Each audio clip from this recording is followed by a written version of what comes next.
Olá pessoal, sejam bem-vindos. O tema hoje é treino em jejum, ou o aeróbio em jejum, ou a sigla AEJ, que é muito usada por aí. Primeiro o seguinte, por que esse treino ficou muito famoso, muito popular? E se é que esse treino funciona para todo mundo? Primeiro já respondo o seguinte, esse tipo de treino não funciona para todo mundo. E ele foi propagado através de praticantes avançados e fisiculturistas que têm um perfil metabólico diferenciado da grande parte das pessoas que praticam a musculação.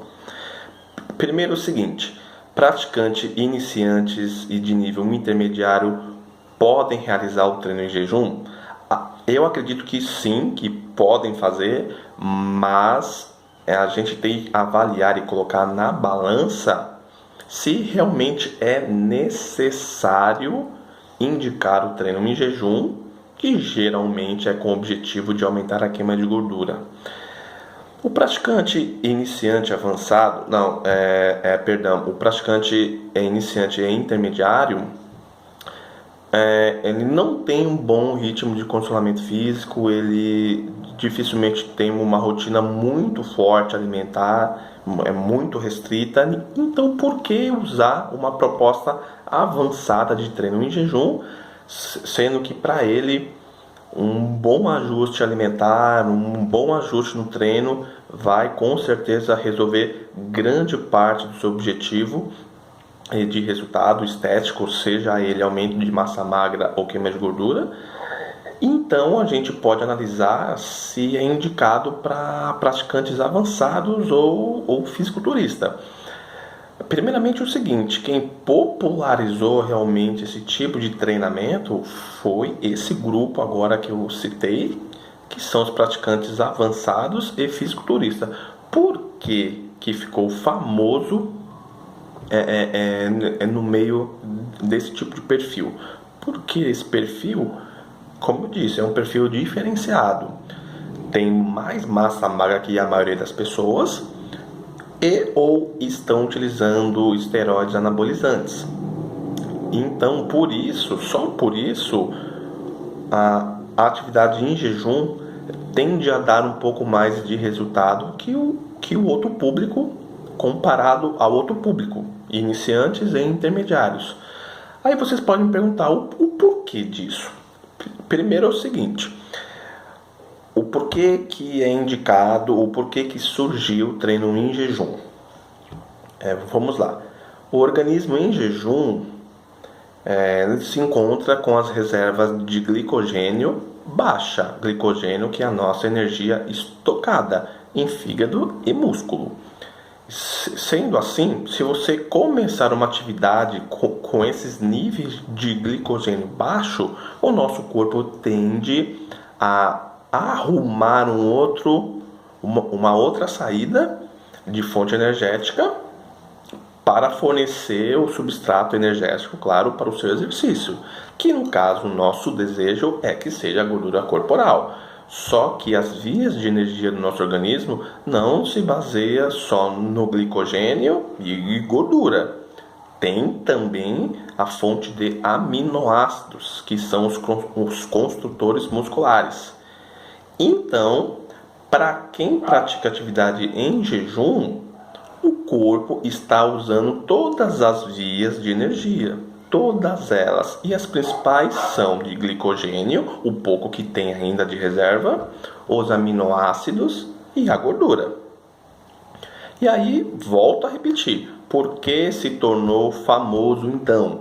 Porque os praticantes avançados ou os fisiculturistas que podem estar usando esteroides anabolizantes têm maiores chances de poupar a energia advinda de aminoácidos. Somente por isso já se explica então os resultados.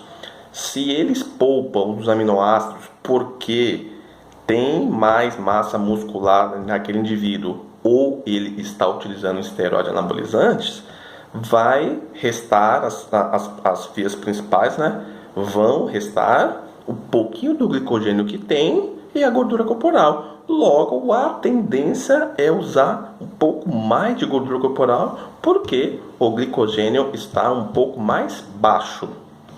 Portanto, esse tipo de treinamento eu não prescrevo para muita gente. Eu chego a contar nos dedos quantas vezes eu prescrevi esse exercício, porque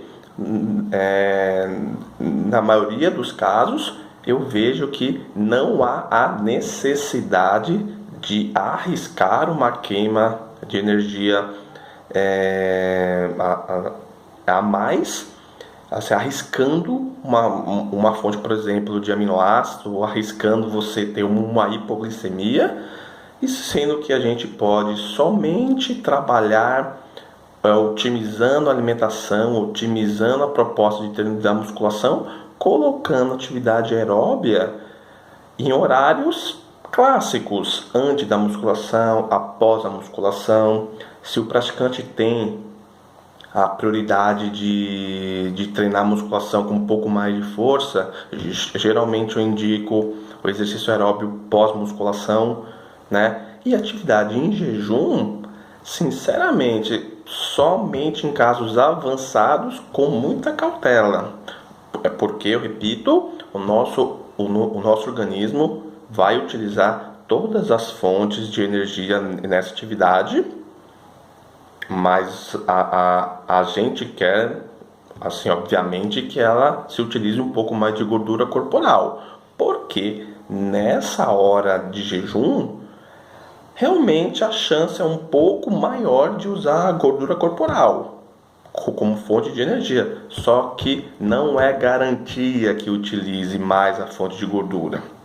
É um pouco mais garantido para o perfil de praticantes avançados que tem mais massa muscular, ou o indivíduo que está usando esteroides anabolizantes, que esse perfil, repito, tem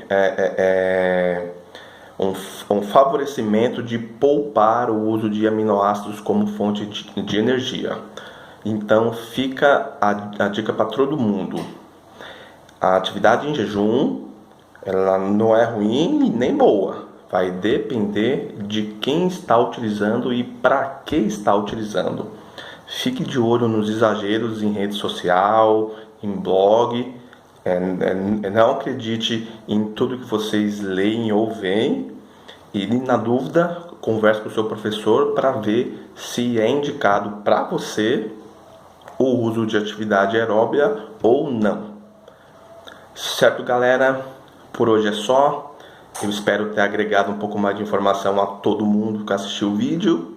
Um forte abraço a todos e até logo mais.